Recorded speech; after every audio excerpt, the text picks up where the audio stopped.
Hi hello ನಮಸ್ತೆ welcome back to my YouTube channel. ಎಲ್ಲರೂ ಚೆನ್ನಾಗಿದ್ರೆ ಅನ್ಕೊಂಡು ಇವತ್ತಿನ ಸ್ಟಾರ್ಟ್ ಮಾಡೋಮಂತ ಬರ್ರಿ. ಏನಪ್ಪ ಅಂದರೆ ನಾನು ಹೇಳೋದು ರಾಯರ ಪವಾಡನ ಯಾರು ಮಿಸ್ ಮಾಡ್ಕೋಬೇಡಿ. ಖಂಡಿತ ರಾಯರ್ ಕೋಪ ಮಾಡ್ಕೋತಾರೆ. ಫುಲ್ ವಿಡಿಯೋ ನೋಡಿ. ಏನಪ್ಪ ಅಂದರೆ ಇವರು ಸಿಸ್ಟರ್ ಮೆಸೇಜ್ ಮಾಡಿ ನನಗೆ 1 ತಿಂಗಳ ಮೇಲಾಯಿತು, ನಾನು ಇವಾಗಷ್ಟೇ ನೋಡಿದೆ. ಸೊ ಸಾರಿ ಸಿಸ್ಟರ್, ಇವತ್ತು ಶೇರ್ ಮಾಡ್ತಾ ಇದ್ದೀನಿ.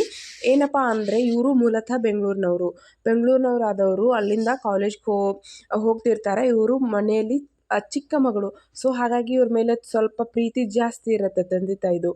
ಹೀಗೆ ಕಾಲೇಜ್ ಹೋಗ್ತಾ ಬರ್ತಾ ಅಲ್ಲೇ ಅವರ ಒಂದು ಏರಿಯಾದಿಂದ ಒಬ್ಬ ಹುಡುಗ ಹೋಗ್ತಿರ್ತಾನೆ. ಸೊ ದಿನ ಇವರು ಕಾಲೇಜ್ ಒಂದೇ ಆಗಿರೋದ್ರಿಂದ ಎಟ್ ಎ ಟೈಮ್ ಹೋಗ್ತಾ ಇರೋದ್ರಿಂದ ನೋಡಿ ನೋಡಿ ಇಬ್ಬರಿಗೂ ಪ್ರೀತಿ ಬೆಳೆಯುತ್ತಾ. ಸೊ ಹೀಗಾಗಿ ಅವರಿಬ್ಬರು ಪ್ರೀತಿ ಮಾಡ್ತಿರ್ತಾರೆ. ಸೊ ಮದುವೆ ಆಗ್ಬೇಕಂಥೇಳಿ ಮನೆಯಲ್ಲಿ ಎಲ್ಲ ಒಪ್ಸಿರ್ತಾರೆ. ಸೊ ಒಪ್ಪಿಸ್ಬಿಟ್ಟು ಮದುವೆ ಮಾಡ್ಕೋಬೇಕಂಥೇಳಿ ಎಲ್ಲ ಕಡೆ ಸುತ್ತಾಡೋದು ಎಲ್ಲ ಆಗತ್ತೆ. ಕೊನೆಗೆ ಬಂದುಬಿಟ್ಟು ಆ ಹುಡುಗನಿಗೆ ಕಾಲೇಜೆಲ್ಲ ಮುಗಿತಾ ಏನೋ ಒಂದು ಅವ್ರ ಮನೇಲಿ ಏನೋ ಒಂದು ಆಯಿತು ಅಂಥೇಳಿ ಇವಳನ್ನ ಬಿಟ್ಬಿಡ್ತಾರಂತ. ಸೊ ಹಾಗೆ ಬಿಟ್ಟಾಗ ಇವಳು ಹುಡುಗಿ ತುಂಬಾ ಬೇಜಾರು, ಅಂದರೆ ಡಿಪ್ರೆಷನ್ಗೆ ಹೋಗ್ಬಿಡ್ತಾರಂತ. ಯಾಕಪ್ಪ ಅಂದರೆ ಅವ್ರು ಅಷ್ಟೊಂದು ಹಚ್ಕೊಂಡ್ಬಿಟ್ಟಿರ್ತಾರೆ ಆಲ್ರೆಡಿ ಮನೆಯಲ್ಲೆಲ್ಲ ಒಪ್ಪ್ಯಾರನ. ಸೊ ತುಂಬ ಖುಷಿಪಟ್ಟಿರ್ತಾರೆ. ಸೊ ಹಿಂಗಾಗಣ ಏನು ಮಾಡೋದು ಅಂದರೆ ಬರೀ ಕಾಲೇಜಿಗೆ ಹೋಗೋದು ಬಿಟ್ಬಿಟ್ಟು ಮನೆಯಲ್ಲೇ ಕೂತ್ಕೊಂಡು ಅಳೋದು, ರೂಮ್ ಬಿಟ್ಟು ಹೊರಗಡೆನೇ ಬರ್ತಿರಂಗಿಲ್ಲ. ಸೊ ಇಷ್ಟೊಂದು ಚಿಂತೆ, ಅಂದರೆ ಎಷ್ಟೊಂದು ವೀಕ್ ಆಗಿರ್ತಾರಂದರೆ ಆ್ಯಕ್ಚುಲಿ ಒಂದು 60 kg ಇರುವಂಥ ಒಂದು ಹುಡುಗಿ ಬಂದುಬಿಟ್ಟು ಆಲ್ಮೋಸ್ಟ್ ಒಂದು 35-40 kg ಅನ್ಸುತ್ತೆ.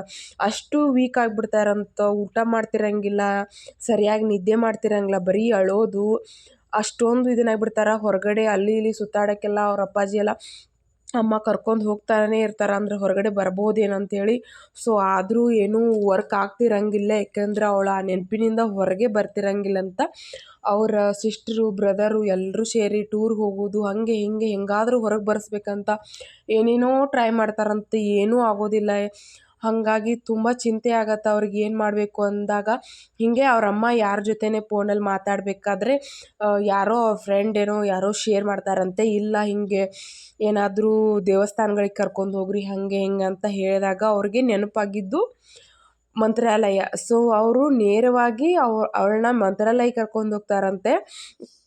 ಸೊ ಮಂತ್ರಾಲಯಕ್ಕೆ ಹೋಗಿಬಿಟ್ಟು ಒಂದಿನ ಇದ್ದುಬಿಟ್ಟು ಅಲ್ಲೆಲ್ಲ ನದಿ ಸ್ನಾನ ಮಾಡ್ಕೊಂಡು ಬೆಳಿಗ್ಗೆನೇ ಜಲ್ದಿನೇ ಆದಷ್ಟು ದೇವ್ರದ್ದೆಲ್ಲ ನಮಸ್ಕಾರ ಮಾಡ್ಕೊಂಡು ಪೂಜೆ ಮುಗಿಯೋಷ್ಟರಲ್ಲಿ ಎಲ್ಲ ಚೆನ್ನಾಗಿ ಮಾಡ್ಕೊಂಡು ಒಂದಿನ ಇದ್ದುಬಿಟ್ಟು ಮನೆಗೆ ಬರ್ತಾರಂತೆ.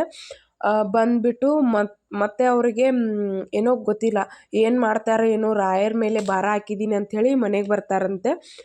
ಬಂದಮೇಲೆ ಸ್ವಲ್ಪ ದಿನ ಹಾಗೆ ಕಳೆಯುತ್ತೆ ದಿನ. ಅವಳು ಸ್ವಲ್ಪ ಮೂಡ್ ಚೇಂಜ್ ಮಾಡ್ಕೋತಿರ್ತಾಳಂತೆ. ಹಾಗೆ ಅವ್ರ ಸಿಸ್ಟ್ರು ರಾಯರ ಮಠಕ್ಕೆ ಹೋಗಿ ಅಲ್ಲೆಲ್ಲ ಫೋಟೋ ಎಲ್ಲ ತೊಗೊಂಬಂದಿರ್ತಾರಲ್ಲ, ಹಾಗಾಗಿ ಇವಳ ಕಡೆಯಿಂದ ಒತ್ತಾಯಲೆ ಪೂಜೆ ಮಾಡ್ಸೋಕ್ಕೆಲ್ಲ ಸ್ಟಾರ್ಟ್ ಮಾಡ್ತಾರಂತ.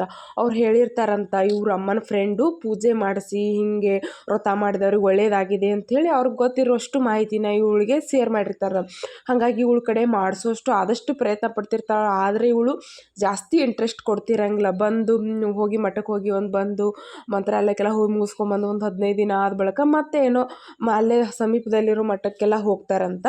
ಅಲ್ಲಿ ಹೋಗಿಬಿಟ್ಟು ಒಂದು ಸ್ವಲ್ಪ ಕೂತ್ಕೊಂಡು ಬೆಳಿಗ್ಗೆ ಒಂದು ಸ್ವಲ್ಪ ಪೂಜೆ ಎಲ್ಲ ಮುಗಿಸ್ಕೊಂಡು ಕೂತ್ಕೊಂಡು ಅಲ್ಲಿ ಪೂಜೆ ಅಲಂಕಾರ ಎಲ್ಲ ನೋಡಿಸ್ಕೊಂಡು ಹಾಗೆ ಮುಗಿಸ್ಕೊಂಡು ಮತ್ತೆ ಬರೋದು, ಮತ್ತು ಸಂಜೆ ಹೋಗೋದು, ಮತ್ತು ಸಂಜೆ ಪೂಜೆ ಅಲ್ಲಿ ಜನ ಬರ್ತಿರ್ತಾರಲ್ಲ ಅಲ್ಲಿ ಅವ್ರ ಜೊತೆ ಮಾತಾಡೋದು, ಮತ್ತು ಪೂಜೆ ಅವಳು ರಾಯರ ಏನು ಅಲಂಕಾರ ಇರುತ್ತಲ್ಲ ಅಷ್ಟೊಂದು ಲಕ್ಷ್ಯ ಕೊಟ್ಟು ನೋಡ್ತಿರ್ತಾಳಂತ.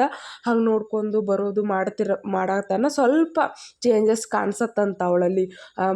ಅಲ್ಲಿ ಹೋಗಿ ಬರೋಣ ಊಟ ಮಾಡೋದು, ಮತ್ತು ಅಲ್ಲಿ ಜನರ ಜೊತೆ ಮಾತಾಡಿ ಎಲ್ಲ ಮಾತಾಡಿ ಸ್ವಲ್ಪ ಮೈಂಡ್ ಫ್ರೆಶ್ ಆಗ್ತಾ ಬರುತ್ತಂತೆ. ಹೀಗೆ ಅವಳಮ್ಮ ಕಂಟಿನ್ಯೂವಸ್ ಆಗಿ ಹಾಗೆ ರಾಯರ ಮಠಕ್ಕೆ ಬೆಳಗ್ಗೆ ಹೋಗೋದು ಮತ್ತು ಸಂಜೆ ಹೋಗೋದು. ಬೆಳಿಗ್ಗೆ ಅಲ್ಲಿ ಸಿಟೀಲಿ ಅವ್ರ ಅಪ್ಪ ಕೆಲಸ ಮಾಡ್ತಿದ್ರು, ಅವ್ರ ಅಣ್ಣ ಕೆಲಸ ಮಾಡ್ತಿದ್ರು, ಅವಳ ಮಗಳು ಇನ್ನೂ 2ನೇದವಳು ಕಾಲೇಜ್ಗೆ ಹೋಗ್ತಿದ್ಲು. ಸೊ ಇವಳು ಕಾಲೇಜ್ ಅಂತೂ ಮೊದಲೇ 1 ತಿಂಗಳು ಸ್ಟಾಪ್ ಆಗಿತ್ತು. 1 ತಿಂಗಳು ಫುಲ್ಲು ಅವ್ರ ಅಮ್ಮ ಪಾಪ ಬಿಡದೆ 1 ತಿಂಗಳು ಬೆಳಿಗ್ಗೆ ಏನು ಮಂತ್ರಾಲಯಕ್ಕೆ ಹೋಗಿ ಬರ್ತಾರಲ್ಲ ಅಲ್ಲಿಂದ ಬೆಳಿಗ್ಗೆ ಬೆಳಗ್ಗೆ ಅಂದರೆ ಹತ್ತಿರ ಇರೋ ರಾಯರ ಮಠ ಅವ್ರದ್ದೇ ಆದಂಥ ಒಂದು ಏರಿಯಾದಲ್ಲಿ ಇತ್ತಂತ. ಹಾಗಾಗಿ ಬೆಳಗ್ಗೆ ಪೂಜೆ ಟೈಮಲ್ಲಿ ಕರ್ಕೊಂಡು ಹೋಗೋದು, ಸಂಜೆ ಪೂಜೆ ಟೈಮಲ್ಲಿ ಕರ್ಕೊಂಡು ಹೋಗೋದು, ಬೆಳಗ್ಗೆ ಪೂಜೆ ಟೈಮು ಸಾಯಂಕಾಲ ಹೀಗೆ ಮಾಡ್ತಾ ಹೋಗ್ತಾ ಹೋಗ್ತಾ ಹೋಗ್ತಾ ಅವಳು ಒಂದು ತಿಂಗಳು ಕಂಟಿನ್ಯೂವಸ್ ಆಗಿ ಹೋಗೋಣ. ಅವಳು ಕಂಪ್ಲೀಟ್ ಚೇಂಜಸ್ ಅಂದರೆ ಊಟ ಮಾಡೋದು, ಚೆನ್ನಾಗಿವ್ರ ಜೋಡಿ ಮಾತಾಡೋದು, ಬೆರೆಯೋದು, ಹೊರಗಡೆ ಹೋಗೋದು, ಈ ಥರ ಎಲ್ಲ ಮಾಡೋಕ್ಕೆ ಸ್ಟಾರ್ಟ್ ಮಾಡ್ತಾಳಂತ. ಇಷ್ಟಾದರೂ ಬದಲಾವಣೆ ಆಯ್ತಲ್ಲ ಸಾಕು ರಾಯರೇ ಅಂಥೇಳಿ ತುಂಬ ಖುಷಿ ಪಡ್ತಾರಂತ. ತುಂಬ ಖುಷಿಪಟ್ಟು ಅವಳು ಕೂಡ ಮನೆಯಲ್ಲೇ ಪೂಜೆ ಮತ್ತು ಧ್ಯಾನ ಮಾಡೋದು ಈ ಥರ ಎಲ್ಲ ಅಳವಡಿಸ್ಕೋತಾಳಂತ. ಅದನ್ನೆಲ್ಲ ನೋಡಿ ತಂದೆ ತಾಯಿ ನಿಜವೂ ತುಂಬ ಖುಷಿ ಪಡ್ತಾರಂತ. ಹಾಗಾಗಿ ಒಂದು ಸಾರಿ ರಾಯರದು ಮಠಕ್ಕೆ ಒಟ್ಟರು ಫ್ಯಾಮ್ಲಿ ಎಲ್ಲ ಹೋಗಿಬಿಟ್ಟು ಇವ್ರದ್ದೇ ಆದಂಥ ಪೂಜೆ ಅಲಂಕಾರ ಇಟ್ಕೊಂಡು ರಾಯರಿಗೆ ಪೂಜೆ ಸಲ್ಲಿಸಿ ನೈವೇದ್ಯ ಕೊಟ್ಟು ಅಲ್ಲಿ ಬರೋ ಭಕ್ತರಿಗೆಲ್ಲ ಪ್ರಸಾದ ಮಾಡಿಸಿ ಹೀಗೆಲ್ಲ ಮಾಡಿಬಿಟ್ಟು ಮತ್ತೆ ವಾಪಸ್ಸು ಮನೆಗೆ ಬರ್ತಾರಂತ. ಮನೆಗೆ ಬಂದ ಬಳಿಕ ಒಂದು ಸ್ವಲ್ಪ ಮತ್ತೆ ಒಂದು ವೀಕ್ ಏನೋ ಆಗುತ್ತಂತ. ವೀಕ್ ಆಗೋಣ ಇಲ್ಲ ನಾನು ಕಾಲೇಜ್ಗೆ ಹೋಗ್ತೀನಿ ಅಂತ ನಿರ್ಧಾರ ಮಾಡ್ತಾಳಂತ. ಅವಳು ಎಷ್ಟೊಂದು ವಯಸ್ಸು ಇರ್ತಾಳಂದ್ರೆ ಕಾಲೇಜಲ್ಲಿ ಆಲ್ಮೋಸ್ಟ್ ತೀರಾ ವಯಸ್ಸು ಅಂದರೆ ಏನಲ್ಲ, ಒಂದು 80% 90 ಒಳಗಡೆ ಅಷ್ಟೊಂದು ಚೆನ್ನಾಗಿ ಮಾರ್ಕ್ಸ್ ತೆಗಿತಿರೋಕೆ ಸಡನ್ನಾಗಿ ಕಾಲೇಜ್ ಬಿಡೋಣ ಅವ್ರಿಗೆ ತುಂಬ ಬೇಜಾರಾಗಿರುತ್ತೆ. ಆ್ಯಕ್ಚುಲಿ ಅವಳು ಡಾಕ್ಟರ್ ಆಗಬೇಕಂತ ತುಂಬ ಆಸೆ ಇಟ್ಕೊಂಡಿದ್ಲಂತ. ಹಾಗಾಗಿ ಮತ್ತೆ ಏನಪ್ಪ ಅಂದರೆ ಇದೆಲ್ಲ ಆಗೋಣ ಆಯ್ತಮ್ಮ ಹೋಗಂಥೇಳಿ ಮತ್ತೆ ಅವಳನ್ನು ವಾಪಸ್ ಕಾಲೇಜ್ ಕಳಿಸ್ತಾರಂತ. ಕಾಲೇಜ್ ಕಳ್ಸೋಣ ಅವಳು ಪ್ರತಿ ಗುರುವಾರ ತಪ್ಪದೆ ರಾಯರಿಗೆ ಪೂಜೆ ಪುನಸ್ಕಾರ ಉಪವಾಸ ಮಾಡೋದು ಮತ್ತು ಏಕಾದಶಿಗಳನ್ನ ಮಾಡೋದು ಮಾಡ್ತಾ ಮಾಡ್ತಾ ಅವಳು ಕೊನೆಗೆ ಕಾಲೇಜ್ ಮುಗಿಸ್ಬಿಟ್ಟು ಚೆನ್ನಾಗಿ ಪಾಸಾಗಿ ಡಾಕ್ಟ್ರು ಕೂಡ ಆಗ್ತಾಳಂತ.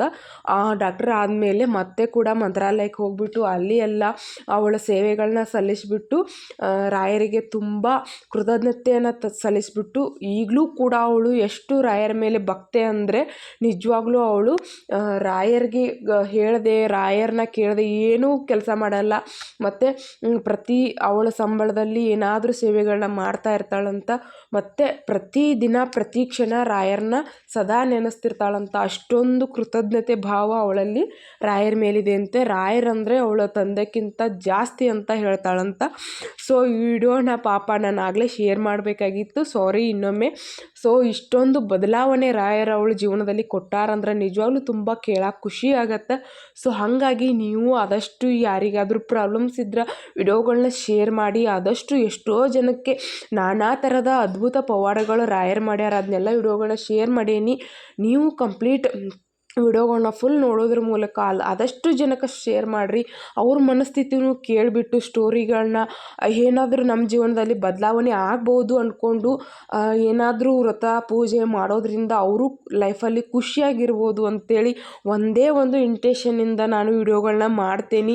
ನಿಮಗೂ ಏನಾದರೂ ರಾಯರು ನಂಬಿದರೆ ಅದ್ಭುತ ಪವಾಡಗಳನ್ನ ನಿಮ್ಮ ಜೀವನದಲ್ಲಿ ಮಾಡಲಿ, ನಿಮ್ಗೆ ಬಂದಿರೋ ಕಷ್ಟಗಳನ್ನೆಲ್ಲ ದೂರ ಮಾಡಲಿ ಅಂತ ಕೇಳ್ತಾ ಇವತ್ತಿನ ವಿಡಿಯೋನ ಎಂಡ್ ಮಾಡ್ತಾ ಇದ್ದೀನಿ. ಯಾರ್ಯಾರು ಕೊನೆಯವರೆಗೂ ವಿಡಿಯೋ ನೋಡಿರಿ ತುಂಬ ಧನ್ಯವಾದಗಳು. Thank you so much. Bye.